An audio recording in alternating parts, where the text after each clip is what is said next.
Dear children, Assalamu alaikum wa rahmatullahi wa barakatuh. As you know that today we are going to learn about direct and indirect speech from the book Tulip series, book 5, lesson Birbal the Wise. The last exercise of this very lesson is today we are going to attend that very lesson or that very topic. So today's topic is direct and indirect narration.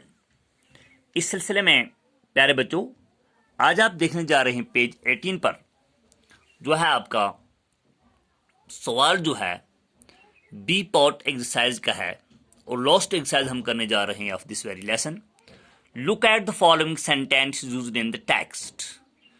बोला इन sentence को देखिए आप जो text में इस्तेमाल हुए हैं, यानी हमारे टेक्स्ट में कुछ सेंटेंस इस्तेमाल हुए हैं. We are going to see those sentence. और इन सेंटेंस में से जो है पहला, he stopped the horse. He stopped the horse, उसने घोड़े को रोका. एंड आस्क्ड हिम, और उससे कहा. उसका मतलब है घोड़े को रोकने वाला जो था, हमने कहानी में पढ़ा है, वो शहजादा था, सूर्या सिंह था.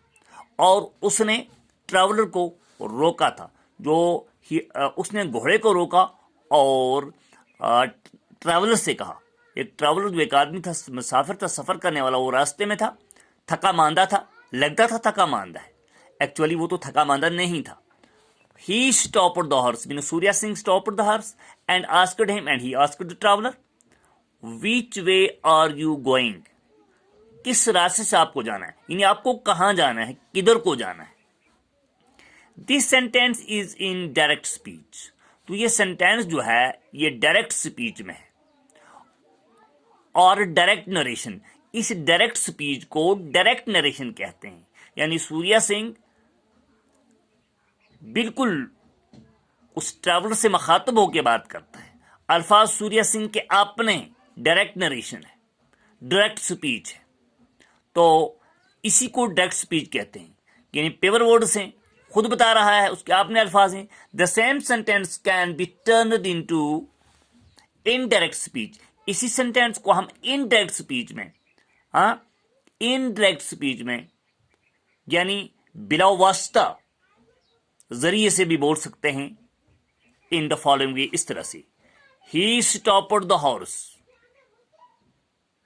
एंड आस्क्ड हिम, सेम बात है. विच वे ही वॉज गोइंग, कोई चेंज आप देखिए नहीं आई, हमने वही सेम लिखा. ही स्टॉप्ड द हॉर्स, ऊपर देखिए सेम है, ही स्टॉप्ड द हॉर्स, नीचे ही stopped the horse. And asked him, and asked him. और उसके बाद कामाज हट जाते हैं, उसके बाद विच लगता है, जो ऊपर भी विच दिया गया है. आगे वे है, आगे यहां भी वे है. उसके बाद are you going, he was going. तो you change it into he, you को ही में चेंज कर दिया गया है अकॉर्डिंग टू द स्पीच, क्योंकि सूर्या सिंह ने ट्रैवलर से कहा था. और जब हम सूर्या सिंह बात कर रहा था, उसके सामने जो आदमी था वो उसका यू था. लेकिन जब हम इंडायरेक्ट में बात करते हैं, हमारे लिए वो थर्ड पर्सन ही बन जाता है. और तो होती तो शी बन जाता. तो अब चलिए देखिए, इतनी सी चेंज इसमें आई है. Stopped the horse and asked him which way he was going. जब ही चेंज हुआ, सब्जेक्ट चेंज हुआ, तो इसके साथ वर्ब भी चेंज हुआ.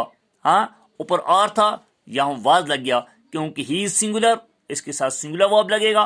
और उधर प्रेजेंट में था और यहां बात पास्ट में हुई. तो आगे चलते हैं.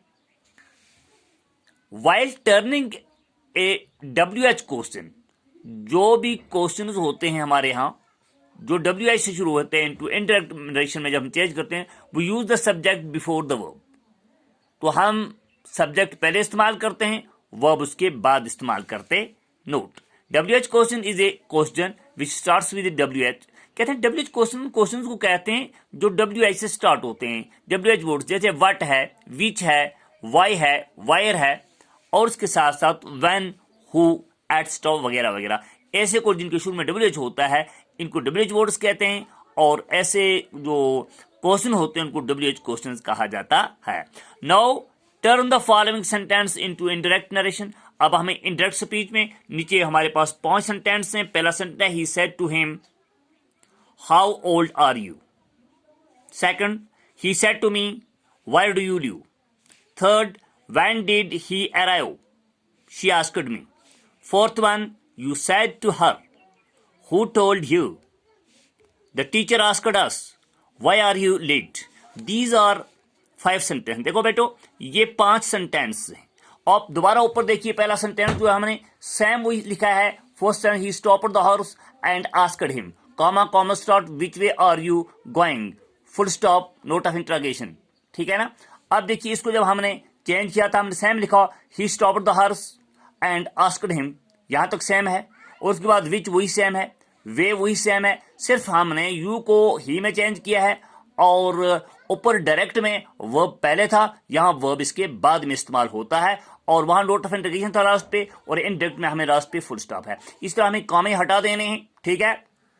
शुरू में कैपिटल लेटर लगाना है, लास्ट पे फुल स्टॉप लगाना है जब हम डायरेक्ट स्पीच को इनडायरेक्ट स्पीच में चेंज करते हैं. सेम केस यहां होगा, आप तवज्जो रखेंगे. हम बात करते हैं.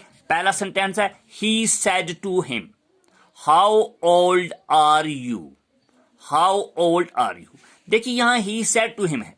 जब हम ही सेड टू हिम है तो इसके बीच में टू आया है. जहां ये बीच में टू होता है तो अब हम यहां क्या करते हैं, चेंज. ही आस्क्ड, इसको चेंज करेंगे हम, सेड बनेगा asked.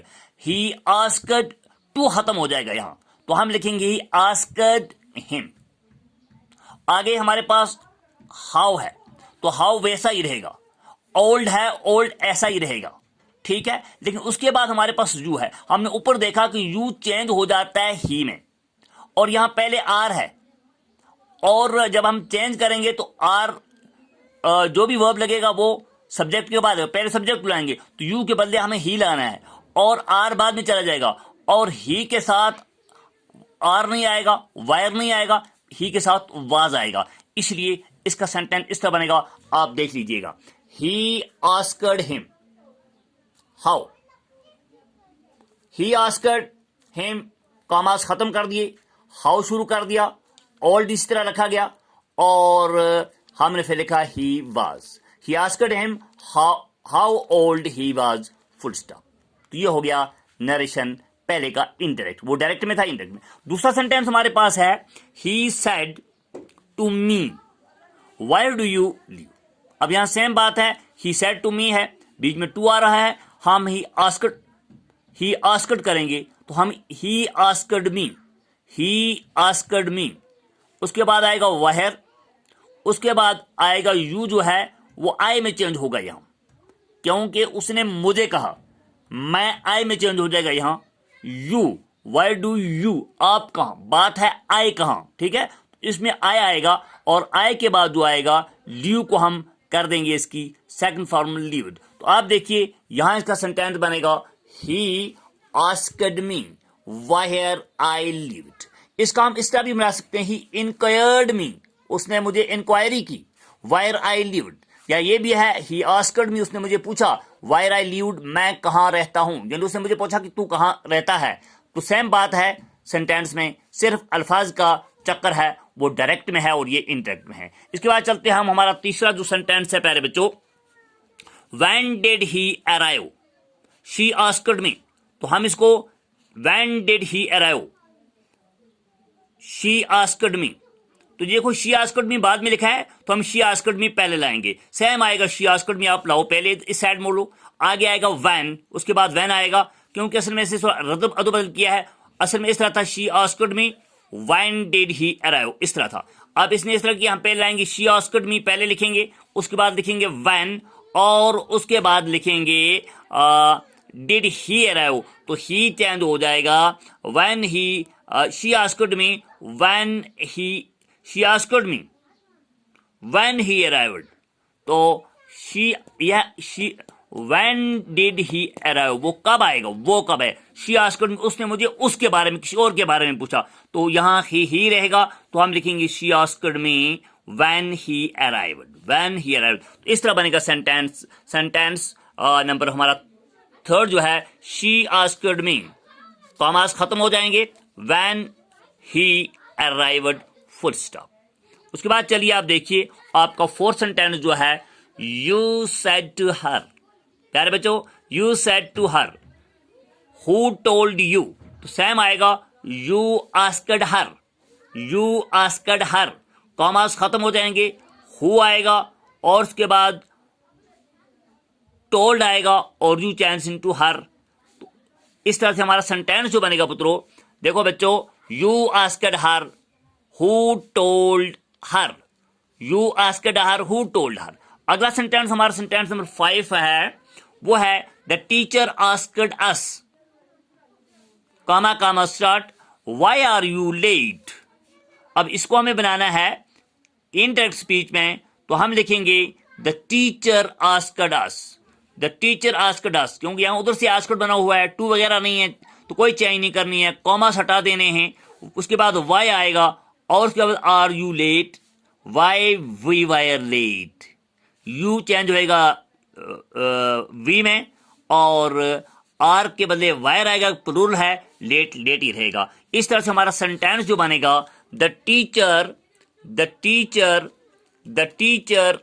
Asked us, the teacher asked us why we were late, full stop.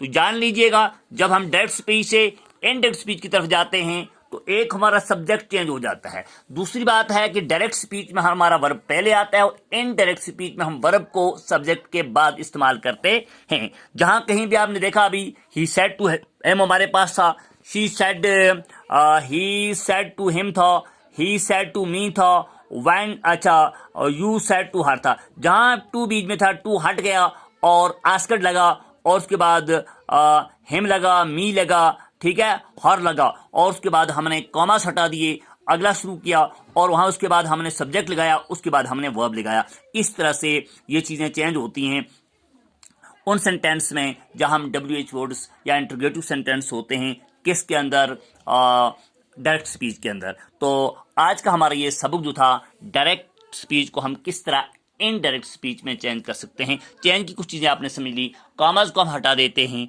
ठीक है ना, फर्स्ट लेटर कैपिटल रहता है और जो खास नाम कोई होगा, हाँ, वो तो बस कैपिटल ही रहता है, उसके बाद कॉमास हट जाते हैं।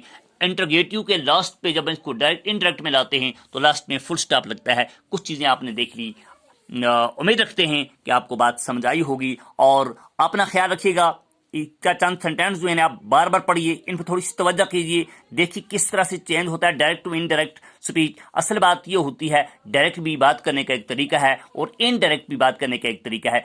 किस तरह से हम डायरेक्ट और इनडायरेक्ट स्पीच में बात करते हैं, these are the different ways to approach, different ways to convey, different ways to discuss with the people, to talk with the people, to express your views, express your ideas to other people। यही होता है language पढ़ने का या आप कहते हैं जुबान पढ़ने का मुद्दा और मकसद होता है, ताकि हम मुख्तलिफ तरीके से दूसरे तक अपनी बात को पहुंचा सकें और बड़े अच्छे उसलूब से पहुंचा सकें, हमारा स्टाइल जो हो वो बड़ा अच्छा हो।